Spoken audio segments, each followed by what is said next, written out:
Bahia. Manuel Nascimento. Disciplina, liberdade e compaixão é Fortaleza. Salve, galera tricolor. Com o mercado agitado em idas e vindas, o Bahia já anunciou de forma oficial a saída de 3 jogadores. 2 deles estavam emprestados ao tricolor, A gente já falou sobre o zagueiro Raul Gustavo e foi devolvido ao Corinthians. O Bahia tinha, sim, a opção de compra, mas o atleta terminou não performando bem.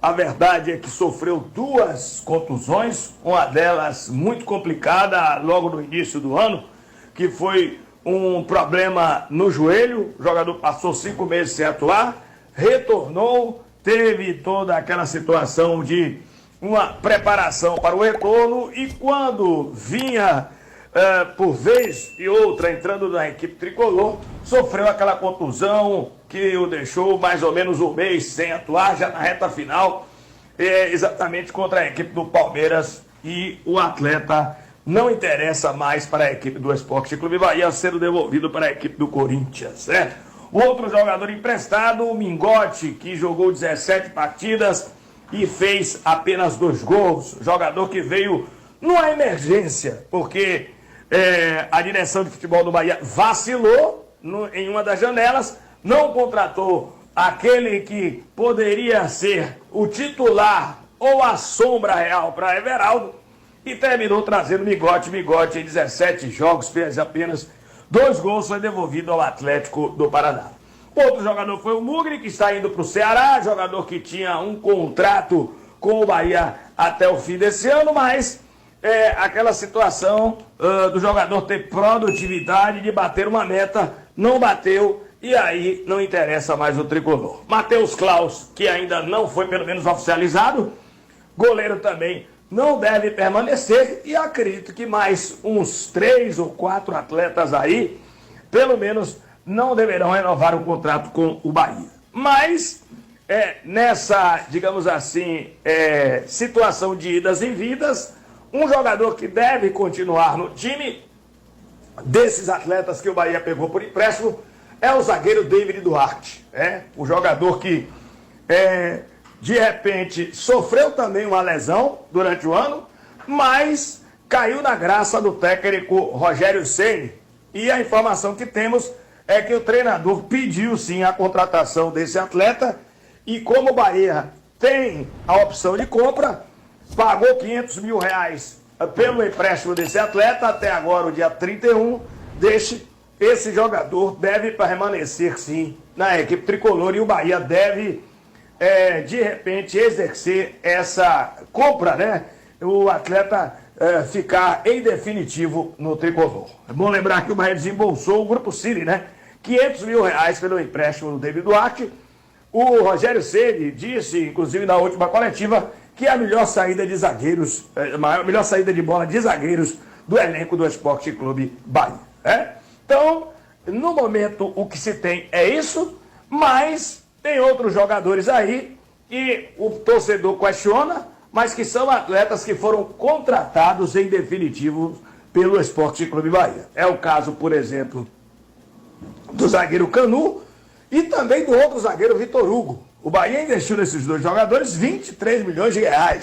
E aí, convenhamos, é complicado você se desfazer desses atletas, até para não desvalorizá-los. Afinal de contas, temos aí um mercado da bola, e um grupo da potência do City não vai vacilar nesse aspecto. Então, vamos ver como é que vai ficar a situação desses 2 jogadores. Eu, particularmente, acho que nenhum dos 2 serão dispensados.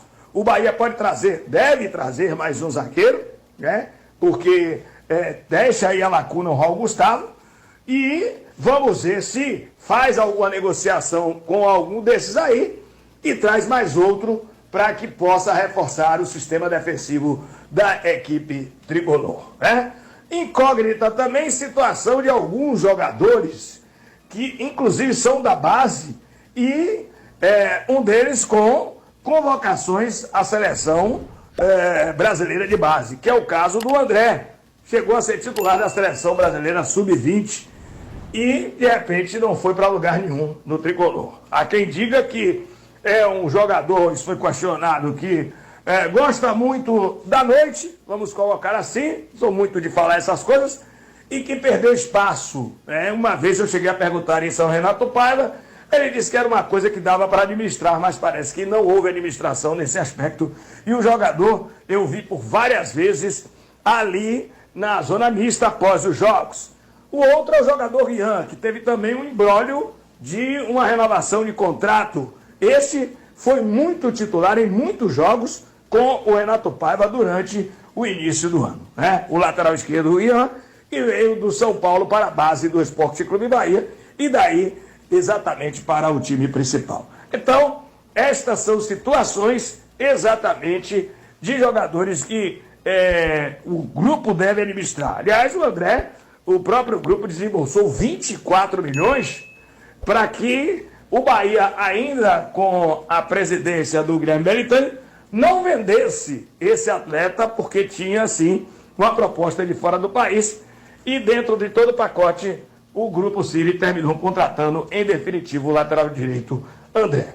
Bom, o Bahia terminou a Série A numa situação dificílima, tendo que ter uma ajuda de um resultado, que foi do Fortaleza vencendo a equipe do Santos, lá na Vila Belmiro por 2-1. E, claro, todo mundo viu aí que foi muito irregular, sofrível a campanha do Bahia dentro do Campeonato Brasileiro.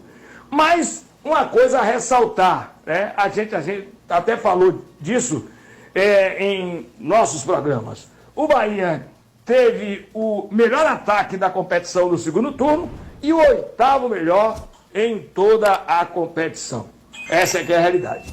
E um detalhe importante, eu fiz uma pesquisa ao longo da história do Bahia, em campeonatos brasileiros, até quando o Tricolor foi campeão, ele não teve tantos resultados expressivos no que diz respeito ao placar como esse ano, e principalmente fora de casa. Um exemplo, o Bahia no primeiro turno, o maior placar dele foi a vitória diante do América na Arena Fonte Nova por 3-1. O América Mineiro que, na volta, já no penúltimo jogo, o Bahia perdeu por 3-2 naquele jogo que o Ademir perdeu não sei quantas oportunidades. O Bahia, inclusive, com uma mais em campo. Mas, vejam bem, no primeiro turno foi esse o grande placar do Bahia, exatamente na Série A. No segundo turno, o Bahia estreia ainda com o Renato Paiva, é bom que se diga, goleando o Bragantino por 4-0. O Bragantino que está aí entre os melhores times do Campeonato Brasileiro. Entre os 8 melhores times do Campeonato Brasileiro, vai disputar a pré-Libertadores. O Bahia venceu por 4-0. E aí, com a chegada do Rogério Ceni, o Tricolor goleou, sim, a equipe do Curitiba por 4-2 lá no Couto Pereira. Depois venceu o Goiás 6-4 lá na Serrinha. Ainda teve um resultado surpreendente, mais que surpreendente, contra o Corinthians por 5-1 lá também na Neoquímica Arena. Só o Flamengo tinha conseguido isso durante essa nova era do estádio do Corinthians. E ainda por fim, sim, o Bahia goleou o Atlético Mineiro por 4-1 na Arena Fonte Nova. Então, ao longo da vida do Bahia em campeonatos brasileiros, ele nunca conseguiu uma sequência de jogos, de placar, digamos assim, expressivo, justamente nesta competição. Para finalizarmos, dizer o seguinte: o Bahia já conhece o seu grupo na Copa São Paulo de Futebol Júnior, o Tricolor que vai fazer a sua estreia, sim, em janeiro, exatamente nessa competição. O Bahia que está no grupo 21, ao lado do Atlético Guaratinguetá, também do Bragantino do Joinville. Estreia no dia 4 às 15h15 contra a equipe do Joinville. Depois, no dia 7, às 13 horas, o Bragantino. E no dia 10, às 11 horas, a equipe do Guaratinguetá.